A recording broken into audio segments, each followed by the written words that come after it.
Son las 8:45. Vamos a conversar con María Dolores Niño, abogada, docente universitaria, experta en temas de derechos humanos. Hola María Dolores, buenos días, gracias por acompañarnos.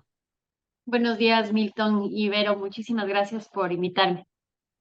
Hablemos del lío judicial en el que se ha metido el país, pero empecemos por el tema del Consejo de Participación Ciudadana. El 25, lunes, es la audiencia convocada por eh, la Corte Constitucional para decidir el futuro de, al menos del presidente, Allen Berbera. Eh, la tengo, se me fue la pantalla, María Dolores. ¿Me escucha Sí, bien? Sí, sí, ¿me escuchan ustedes bien a mí? sí, ¿por qué se me volvió invisible? No sé, déjeme un segundito, ya voy a ver qué pasó. Bueno, la pregunta Ah, es, dice Allen Berbera que va a presentar o quiere presentar una medida en el sistema interamericano de los derechos humanos. A esto ya se van sumando otros vocales que aprobaron este tema de la veeduría ordenada por el juez de Montecristi. ¿Qué significa ir al sistema de los derechos humanos para evitar una destitución?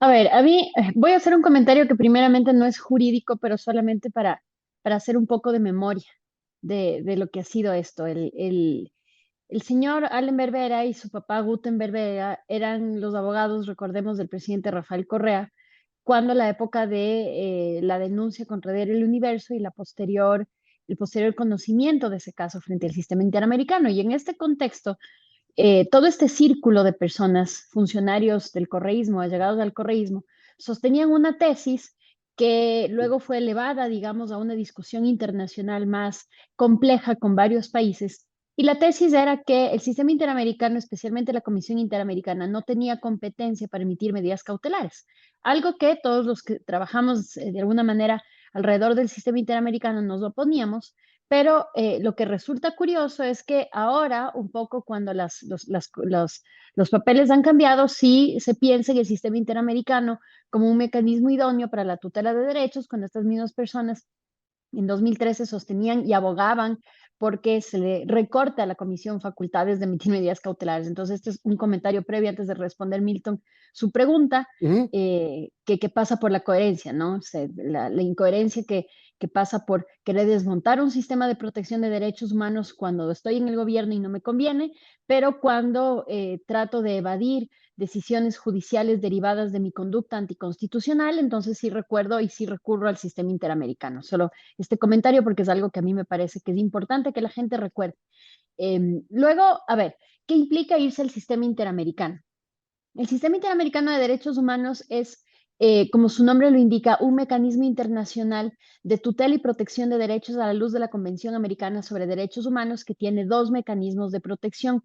Un mecanismo que es el mecanismo de los casos y peticiones, que es, para ponerlo en términos bastante sencillos, cuando un individuo o grupo de personas demanda al Estado, alegando que el Estado ha violado los derechos contenidos en la Convención Americana sobre Derechos Humanos, que es el tratado, digamos, que genera las obligaciones para el Estado.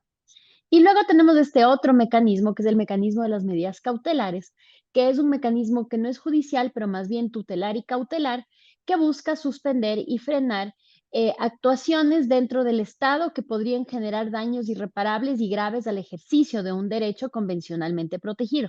Ujú. Entonces, cuando Allen Berbera dice que se va a ir a la Comisión Interamericana, que tiene derecho a hacerlo porque al final de cuentas es un ciudadano, con mucha incoherencia, pero tiene derecho. Lo que apunta, me parece a mí, es activar el mecanismo de las medidas cautelares. ¿Por qué? Porque en este momento no hay un acto ya concretado que él podría decir a través del cual se le han violado sus derechos. Lo que hay es una expectativa de una eventual decisión de la Corte Constitucional mediante la cual le podrían destituir. Hay esta eventualidad de una posible situación que él la considera como lesiva a sus derechos.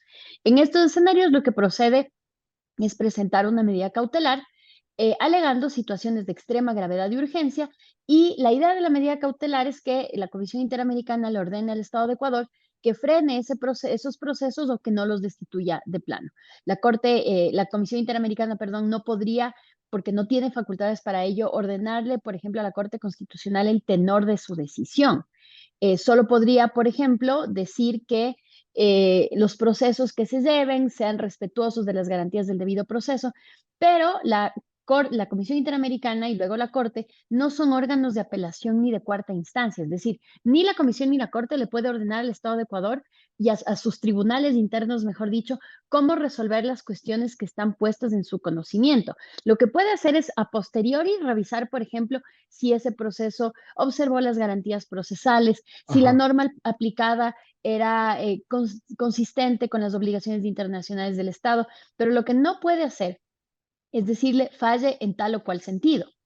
Por ejemplo, hace algunos años se emitió una medida cautelar, ustedes recordarán, para el expresidente Jorge Glass, que en ese tiempo ya estaba atravesando unos procesos penales. Y de ninguna manera la Comisión Interamericana podía decir algo tan descabellado como, este señor es inocente, por favor no lo enjuicie. O sea, no es la competencia de los órganos del sistema. Lo que dijo en esa oportunidad es, vean que su condición de detención sea compatible con las condiciones mínimas de dignidad humana. Sí, O sea, claro, de no le acuerdo. torturen ni le maltraten en prisión, vean que el señor esté seguro en prisión y que el proceso que se sigue en su contra respete las garantías del debido proceso. No puede hacer más. Entonces, si se espera activar el sistema interamericano con miras a que quizá la Comisión Interamericana suspenda el proceso de revisión y posterior destitución que la Corte Constitucional impulsa, asumiendo que tienen en mente eso, en realidad la Comisión Interamericana no lo va a hacer, Ahora, porque no son sus funciones a través de las medidas cautelares, entonces me parece que será una acción un poco estéril incluso. Allen Berbera argumenta que no se puede destituir a una autoridad elegida democráticamente, elegida en las urnas, a menos que sea por sentencias penales. Pero estamos hablando además del órgano supremo de justicia del Ecuador, la Corte Constitucional. Sí, a ver, hay una gran discusión en el sistema interamericano de derechos humanos con respecto al alcance del artículo 23 convencional, que es el artículo que reconoce y garantiza los derechos políticos. Y el segundo párrafo de ese artículo, y si ustedes tienen ahí sus iPads lo pueden ver, dice, la limitación de estos derechos no podrá hacerse sino por sentencias de tipo penal.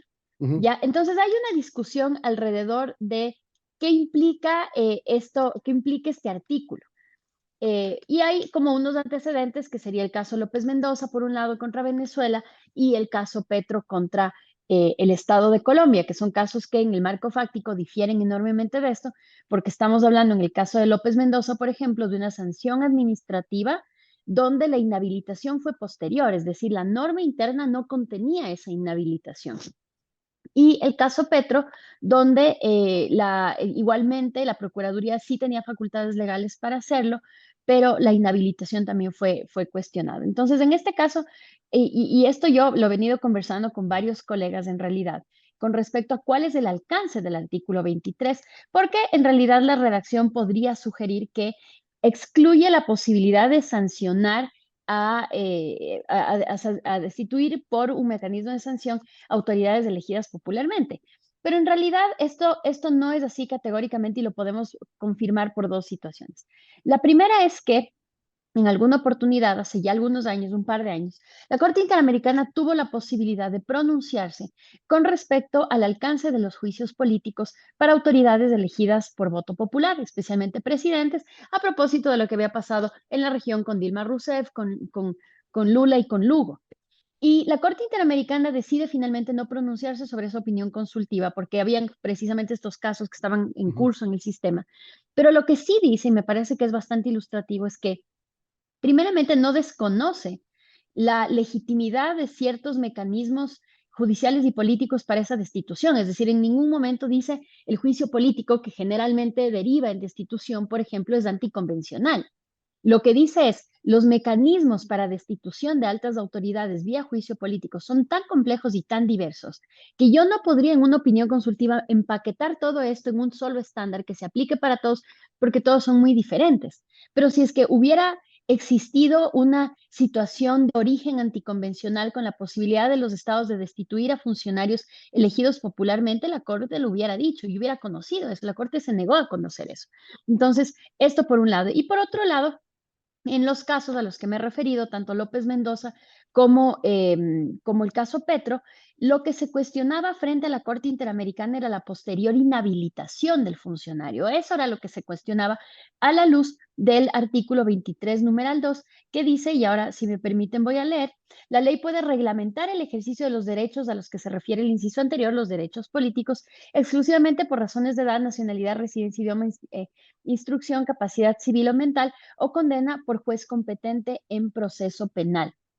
Entonces, lo que permite es que la ley lo pueda regular, pero en realidad en ningún momento no hay un caso de la Corte Interamericana donde se cuestione la destitución como tal, sino la inhabilitación. Entonces, en Ujú, este momento yo diría, y esto, como les digo, yo también tenía mis dudas al respecto de este alcance, yo también dudé, porque además recordemos que lo mismo, un poco, algo de lo mismo se está discutiendo con respecto al general Carrillo. Es el mismo tema y es el mismo tema que se discutía con Yunda. Entonces es un tema importante entender el alcance del artículo Claro. 23. Y lo único ujú. que sí podemos decir es que el artículo 23 no prohíbe las destituciones, porque Ahora, eso, Laura, en este imagínense, caso, no implicaría, cabría sí. las medidas cautelares que tendría que poner Allen Berbera si es que lo hace, pero en un caso eventual que sea destituido por la Corte Constitucional, tampoco tendría un caso de cara al sistema interamericano. Claro, o sea, yo, y esta es una interpretación mía y como les digo de algunos colegas que yo he consultado, parecería ser que el artículo 23, incluso con los precedentes jurisprudenciales que existen tanto en Petro como en López Mendoza, no excluye la posibilidad de una destitución de un funcionario que hubiera incumplido con una orden legal, especialmente cuando la ley establece un procedimiento y unas competencias claras para ello. Lo que parece ser de estos casos es que lo que se cuestiona en el sistema interamericano a la luz del artículo 23 es la posterior inhabilitación. Ese sí es un problema, digamos, que ya afecta el tema de derechos políticos, pero no la destitución en sí misma. Si esta lectura que hago yo y que hacen varios colegas míos es correcta, entonces pasaría a lo que Verónica acaba de decir. No Ah, existe caso frente al sistema interamericano de una, derechos humanos sin perjuicio ujú. de que lo pueden presentar, ¿no? Una pregunta final, María Dolores, porque me contaron que tiene una audiencia a las 9, entonces no quiero que se atrase, pues me culpa a mí. Em, para terminar, y esto en general, ¿no? Porque yo preguntaba, eh, la corte, los jueces, creo que aquí el no reconocer y respetar a las instituciones, a las instancias, se está convirtiendo en un tema cotidiano. Esto de que si no me sale por acá, entonces me voy a cualquier cantón por acá para ver si es que el juez me acolita y me da la razón. Y si es que la Corte Constitucional dice esto, entonces me quiero ir afuera del país. Es decir, no se respeta la institución del país. A ver, yo no diría que recurrir a los órganos del sistema interamericano de protección de Naciones Unidas, si fuera el caso, es un irrespeto con las decisiones del poder interno, porque uno como ciudadano puede No, tener no, una sí, sí, legítima. estoy de acuerdo en eso, pero vamos leyendo los casos, ¿no? Vamos leyendo los Claro, casos. Y o no sea, me en refiero general yo tanto, no, o sea, en exacto, general yo sí creo importante hacer esta precisión porque como usted sí, dice, el hay casos y acceso está casos. bien, porque como usted dijo, son derechos de ciudadanos que tienen, que están escritos. A ver, yo sí creo que es importante y se ha discutido esto en varios espacios y creo que no es de más hacerlo también aquí.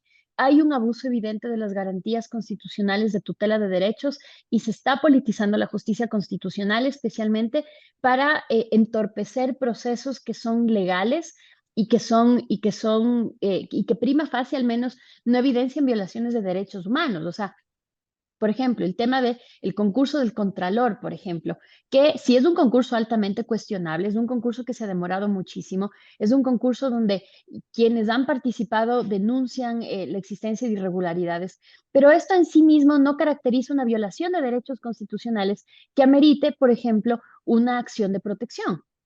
Como tampoco amerita una acción de protección, algo que pasó esta semana, por ejemplo, con respecto a que se ha interpuesto una acción de protección, con respecto a la eventual, al hecho eventual de que Carrillo asuma su curul en la Asamblea.